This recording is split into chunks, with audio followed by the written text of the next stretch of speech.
first, welcome to Seattle. I mean, I know you've only been here for a little while, but what is it about Seattle that kind of drew you here and brought you to the Sounders women? I mean, I think I just looked at the product on the field. Well, first of all, they wanted me. Right. That's always nice to have a team contact you and give you an offer like they did. Play in this awesome complex, the Starfire, and then just look at the field. You know, look at the people on the field. Obviously, we have top internationals. And even people that aren't internationals are still really top players. Some that I haven't played with, some that I have. It's just an awesome opportunity to play games. What was that conversation like? What was the impetus behind, you know, well, I guess what was the hook? What was the got hook? You here? Yeah.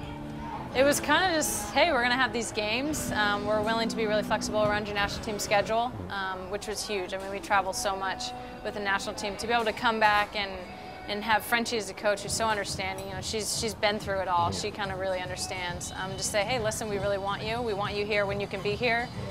When you're here, be 100% present, and you know, when you're not here, good luck for everything else. But just to have that support and that understanding to know, you know, what we're coming back from, and to be able to, you know, get 90 minutes is awesome. And you're here with a lot of people that you've played a lot of games with. I mean, how much is that going to help building up to London? No, it's huge. Even just to come into this team and have that familiarity, to have that comfort level. Obviously, playing with 2 former pilots. Then players that I play with every day, it makes the transition a lot easier. Sometimes it's difficult to come in, you know, even if you know, we all play soccer our whole lives, but even if you come in and you don't know a lot of the players, you got to learn names, everything. To have familiar faces on the field with me is really huge for me, to just kind of ease into it and feel that comfort level on the field. You've played in some pretty big places in the women's soccer world in the States. The University of Portland maybe being the prime one of those. How does this stand up? How does the atmosphere here stand up? Yeah, it's like deja vu a little bit, which is amazing. I was really spoiled at Portland to be able to play in the facility that we did with the kind of support that we had.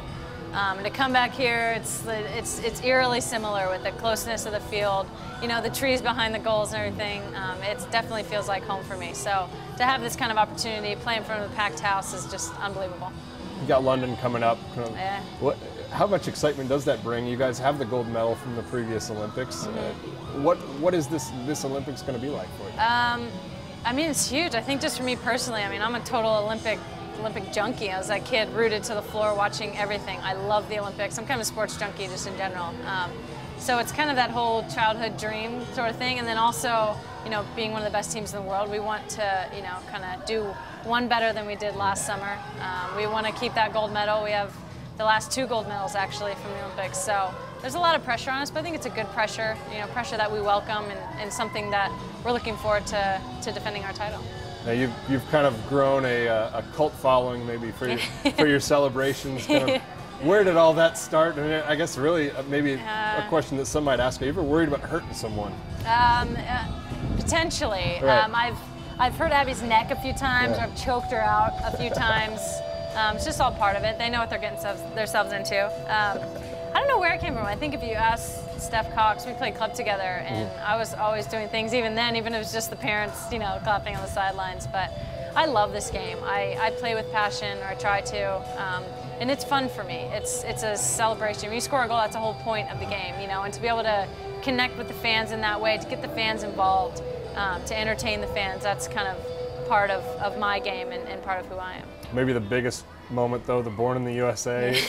Where did that idea come from, and how much planning went into that? Or did you just see a microphone and you said, I'm picking that up and I'm singing? I wish it was that spontaneous. There was quite a bit of planning. My teammate, Lori Lindsay, she kind of came up with the idea. We were talking about the mics. They're like these huge, fuzzy, like dog-looking creatures on the side, and they put them obviously right next to the field so they can pick things up. But every time you take a corner kick, it's like in the way, and people are constantly having to move them.